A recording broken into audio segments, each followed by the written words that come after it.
Welcome to Future Strike. Today we're going to be talking about a topic we haven't talked a whole lot about yet, which is setting.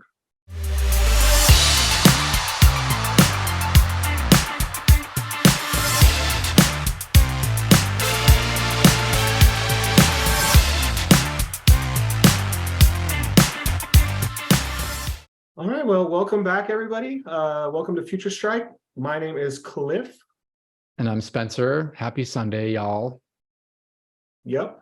So today we're actually going to be talking a little bit about setting and how we're sort of thinking about establishing that sense of place in a game, and specifically in the Future Strike game concept. So as a reminder to everyone, Future Strike is a fighting game meets beat 'em up. And it has 192 playable characters. Each character sort of having different level associated with him or her or it, and a vast kind of universe that I know, Spencer, you have been, sort of conceiving of, building, plugging away and iterating at. So why don't you tell us a little about the history of the setting of Future Strike? Yeah, sure. So it started with our original thought of basically building on top of the Street Fighter universe, which takes place kind of in the real world. Like there are some non-real things about it, of course, but it's like seems to take place like on Earth, Mm-hmm. And then at a certain point, once we started moving away from the Street Fighter IP, because we had like twisted it again, and then all of a sudden it was kind of its own thing. Started thinking more about a kind of different world. So I think initially it was like I had done I guess we might call like mood boards for these different like cities that were located kind of around the world, but it was not like, I think there was like kind of an Americanish one and a Western European one and a Chinese one and a Japanese one and a Russian one, but like it was all kind of meant to be these like mashups of kind of the cultures of those places, right? Into these kind of giant cities. And that's where this was all going to take place. But then again, we iterated on that and started thinking about imagining a world where rather than it being kind of spread out like across like a globe, you could almost think about it like as a giant tower, right? Mm-hmm. So kind of inspired by like, Bruce Lee's like Game of Death, or like the old Kung Fu. I think it was called Kung Fu, the Nintendo game, where you're just like kind of you're just like going up the steps like higher and higher, and just like killing dudes with your little sweep kick. And that's a trope of exactly so many things. The raid, that I think it's I don't even know what country it's from, but there's that famous film called The Raid. I don't know if you've seen it, where it's all about this cop working his way through the different levels of this. It's not a skyscraper, it's like an apartment building, and he's working his way up and up and up and up and up and up, killing like millions of dudes in these amazing fight scenes, finally reaching the big baddie and having an epic fight. It's really a trope of so many action genres. Yeah, right, exactly. So that was kind of thinking about that. And then the levels in a way ended up kind of taking bits and pieces from this, my words, into sort of thinking about like, well, maybe the bottom floor where you start is like the post-apocalyptic pit, and then you would move up into, the junk town, and then you would go from the junk town to the farm. And it basically, as I sort of flashed out that idea, it's basically the levels as they are now, which you can see on the Obsidian page, and we'll put up some screenshots. So there's 32 really levels, and then there's kind of a 33rd, which is where the final boss is, but that's kind of like a one stage, like, So initially it was really a fairly linear structure. Correct. Where you started in the hole in the ground in the pit, and you worked your way up and up and up and up, and physically you are working your way upwards and ascending, but likewise you are ascending as a player. You are getting better, you are fighting more difficult goons and more difficult bosses. That's until right. You finally reach the apex, which is fighting like a shadow version of really all the players. That's part of the concept as well, right? That's right. So I think, we'll have to play around with what works. Yeah. I kind of like the idea of like the final boss is actually your own shadow. Yeah. right? So it's like, it's basically, it's modeling your play as you go, and then you get there and it's really like fighting yourself, and it really does fight like you do, you know? Yeah. But maybe that'll be too easy. I don't know. Because it needs to be hard. Yeah. So initially you had kind of a linear trajectory Yeah. for how the levels were going to be laid out, how you were going to work your way through that world. Then what? Yeah. I think it was after I had done a full pass of those levels. I really liked the level ideas, and I fleshed out 6 bosses for each. And it was actually sharing the idea with people, showing them the slide deck that I had made that was like 32 levels with like a, kind of a concept art for each one, and then 6 bosses per level. It was actually when I started showing that to people, like I was super, like putting it together was really exciting. But when I was presenting it to people, it was actually a little bit fatiguing. I was like, this is too much. Because like that made me realize, like, if you were a player, even if the game was really fun, it's just like, that's a lot of levels. And it's just like, you're going to be tired before you're done. Right. And so I think then I was like, okay, well, that's fine. There can be 32, but like each run, you don't hit them all. Right. Right. Maybe you jump around. But then as I started thinking more about like, how do the characters like all work, right? What is you beat a boss, you can play that boss. Then what's the context when you're playing that boss, right? When they start their run, right? Kind of where do you start? Do you always go back to the pit? Maybe they start in the level where they're from, right? And then they move on from there. And it was kind of thinking about that gave me this idea of actually then kind of having this network basically of the levels, right? Such that everyone can kind of start potentially in a different place, and they could potentially end in a different place, and their journey can actually be unique through the world. And I guess it does bear restating that, at the first time you've opened the game and start, you have like one character available to you. That's right. And then as you work your way through and defeat bosses, those bosses then become unlocked for you to then play. And starting as that particular character or another particular character, the branches start to branch. That's right. It starts to open up. So yeah. And we'll put up screenshots of the characters. So the thought for now, at least, is the only character that's unlocked by default is Usman, who's like this super soldier, demolition man, Wesley Snipes kind of inspired guy. You're dropped into the pit, and it's just like, go and kill post-apocalyptic zombies, right? It's like, that's all you need to know. You're a badass. You just like are fighting your way out, right?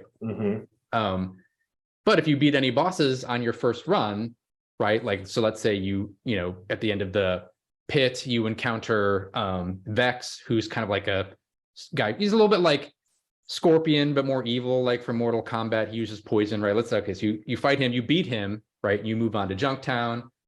Let's say you lose, but now next time you start, you have 2 options, right? Now you can be Usman again, right? Or you can now try to run as Vex, right? And then, so now the world has opened up in terms of what characters you can play. You start to beat more bosses in other levels, right? Then you can start from there, and they sort of have different routes through the game, right? And that's kind of how the exploration will take place. And at no point are you, as the player, being given like the overworld map. So I was thinking about that. So actually, this is a good thing to talk about, because I would be curious to know what you think. Because I started to imagine, like, should there even be like a kind of geographic representation of this? Or should it just be kind of like a logical representation, right? You do sort of understand how the world is linked together, but do you actually ever see a picture of it geographically? So like, in each stage in Final Fight, right? It's like, here's the city map. Yeah. Yours is blinking, right? You could do something really simple like that, right? And that could be cool. But then I was like, I don't even know if I couldn't decide. I almost feel like it's better without it, right? It's like, really, you have to fill in the geography, right? But what do you think? I mean, it's a philosophical game in a sense. It's a game of the mind. And while, yes, you are battling your way through physical landscape, there's another story that we're telling, I feel. Yeah. And putting a map onto that story is antithetical to what that story is. because there's no friggin' map to achieving things. Right.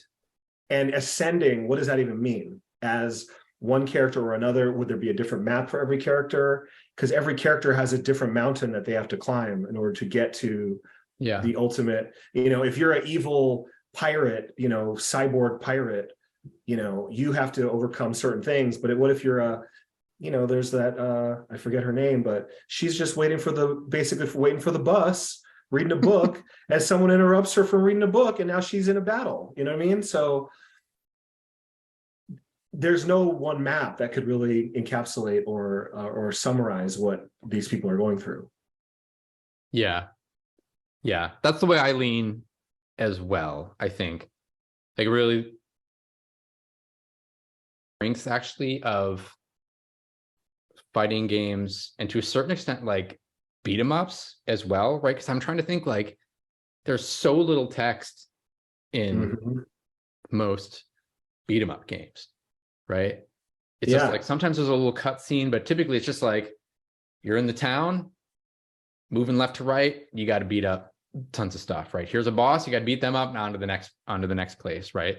And in fighting games too, it's just kind of like, yep, this fight. Sometimes it's just like you see this kind of little chain of numbers or whatever counting your victories, but you sort of don't even know where you are, right? Like your path through the world really is like a metaphor at best, right? Yeah. I guess that here is where I'm going to bring up our new favorite word, which is the ludonarrative. Right. And I'm just going to leave that there. I'm not going to say one more thing about it. But no, I think like, this thing that we've been talking about where the mechanics of the game are mirroring the story in some sense, the narrative and the mechanics are very closely connected to make a ludo narrative consonance, I guess. Consistency. I don't know what they say. Yeah. Because if it's ludonarrative dissonance, I guess that's where the gameplay and the story don't connect or aren't mirroring each other. I mean, this concept that we're talking about, it's in line. Like the story and the gameplay are connected, and I like that. I think that's right, and I think too. And it's something that I want to be conscious of as well when I'm like trying to flesh out the ideas, is like I do kind of want to try to give a structure to, I mean, we're really just dreaming this up now, right? But I feel like if you kind of dream up the ideas without any structure, like that's true, you just kind of it can spin off in any direction, and it's ultimately, I think, like less satisfying. So part of what the challenge here is like, well, look, can we come up actually with like a consistent fleshed out vision, right? That actually does have constraints, and it at least on paper, right? It should all hold together. So really like that about it. But that requires kind of making certain things explicit, right? So coming up with like the character names and the places and trying to come up with pictures and things like that. And then giving them these like one-liners, like what I call their greeting, the thing that they say, like the first time you see the boss, they say one line, right? And then, but I want to try to not do too much more than that, right?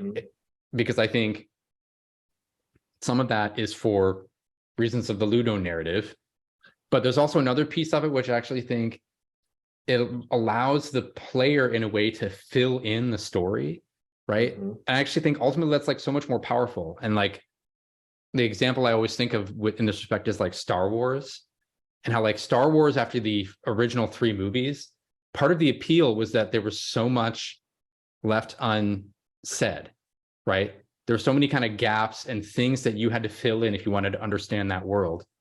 And that made it so exciting because you could kind of imagine the possibilities, or fans could create, right, their own narratives about like, what is this bigger world, right? And you could kind of start to,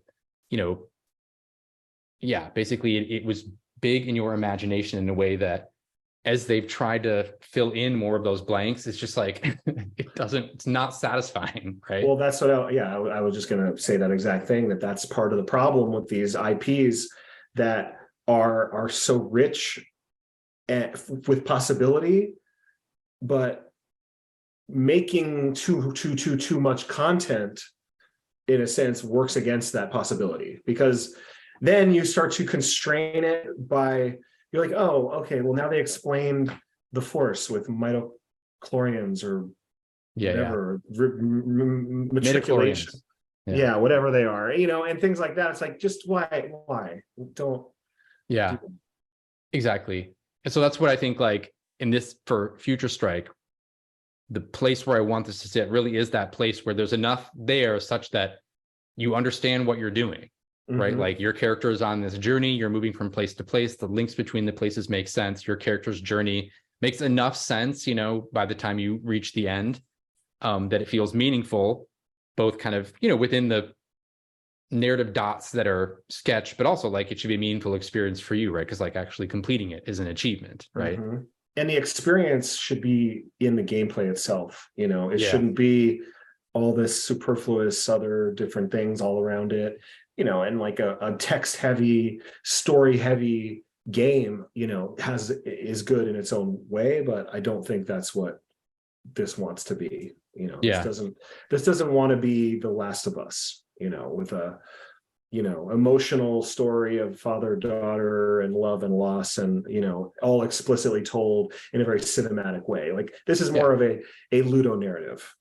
Yeah, right. It's not just about pushing a few buttons to see what the next scene is, right? This is really about living out the scenes, getting to have that fun experience of that, whatever, being a part of those, being a participant in, like, the exciting kung fu film action scenes, right? Just like kicking tons of butt, feeling powerful, finding a new character that you want to try, learning to, be powerful with that character, right? And kind of seeing this, place kind of unfold in a way that opens up your imagination, opens up the possibilities, right? Rather than kind of foreclosing them as you start to sort of, and progress. I feel like this type of idea is, people are interested in it. I mean, I know, Elden Ring and Dead Cells and games like that, those are different games, but they're both very